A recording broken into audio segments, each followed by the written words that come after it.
In the Nether, it feels less like a monster and more like a living force that never learned how to be careful. It comes at you fast, head lowered, all weight and momentum, and that alone changes the mood of every encounter. There is no hesitation in it. It does not circle. It does not toy with you. It simply closes the distance and makes the place feel harsher than it already is. That is what makes it stand out. So many Nether mobs feel strange in a way that leans into the supernatural, but the Hoglin feels animal in the most uncompromising sense. It belongs to a brutal environment without needing any mystery to justify it. You do not remember it because it is clever. You remember it because it hits like something built by the Nether itself.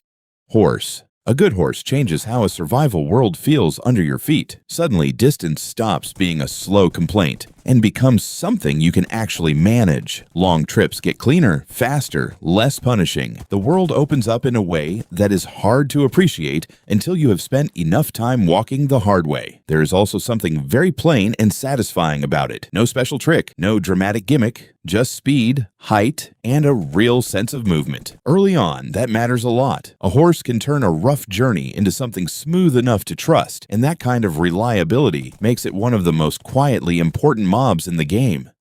Husk. It looks familiar at first, which is exactly why it works so well. You see the zombie shape, you think you know what kind of threat you're dealing with, and then the desert reminds you that this one does not behave the same way. It survives in sunlight, and that small difference changes the whole atmosphere around it. The desert already has a way of feeling empty from a distance and dangerous when you step into it. The husk sharpens that feeling. It makes the biome less forgiving without making it louder or more complicated. That is the strength of the design. It quietly tells the player that the desert is not as harmless as it looks.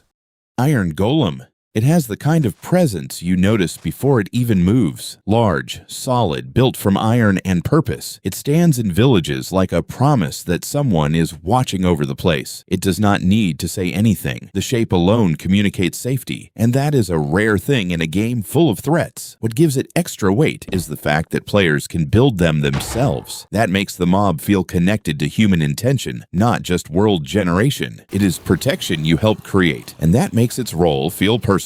Villages feel different when one is nearby. They feel less fragile, less temporary. Llama. It is not the fastest mob, and it never tries to be. Its value comes from being useful in a slower, more deliberate way. It carries storage, moves in caravans, and fits long journeys where organization matters more than speed. That gives it a very specific role that horses never really replace. The caravan behavior is what makes it memorable. One llama following another gives travel a rhythm that feels calm and oddly practical, almost like the game is making room for a different kind of expedition. It is not flashy, but it feels lived in. When you use llamas well, the journey starts to look less like wandering and more like hauling a real load across the land. Magma Cube. It is one of those nether mobs that looks simple until it starts moving. Then the whole fight becomes a little more chaotic. It bounces instead of running, and that motion alone changes the pace of combat. You are not just reacting to an enemy. You are trying to keep up with something that never stays still for long. The split into smaller cubes gives it a strange kind of persistence too. Even after you think the fight is over, it keeps going in a different form. That makes it feel less like a single creature and more like a problem that keeps breaking apart and coming back at you. It is not the most complex mob, but it has a rhythm that sticks in your head.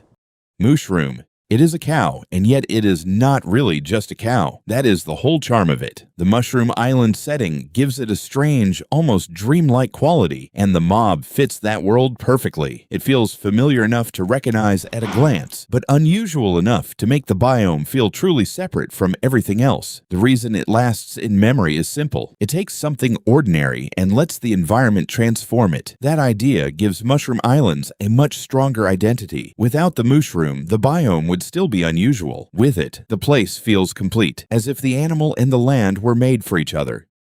Mule. It is a practical mob, and that is its main strength. A mix of horse and donkey, it gives you travel and storage in the same package, which becomes incredibly valuable on long survival runs. It is the sort of companion you appreciate most when you are far from home and carrying too much. The fact that it cannot breed further makes it feel different from many other animal mobs. It is not part of a long breeding project. It is a tool with a body, in the best possible sense of the word. You use it because it makes difficult work easier, and that usefulness is what gives it its place.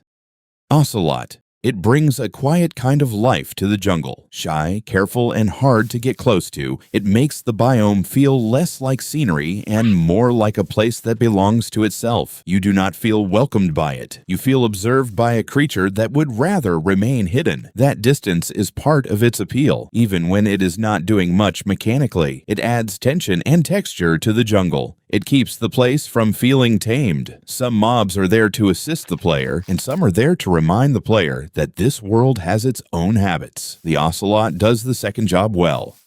Panda. It is one of the few mobs that feels genuinely full of personality. The different behaviors give each panda its own mood, and that makes the whole creature feel less like a design and more like a living presence. Some are lazy, some playful, some aggressive, some anxious, and the differences are easy to notice. That kind of variety gives bamboo forests a warmth that would otherwise be missing. The mob does not need to be useful to matter. It matters because it feels believable, because it behaves in ways that make you slow down for a second and actually watch. That small moment of attention is enough to make the panda unforgettable.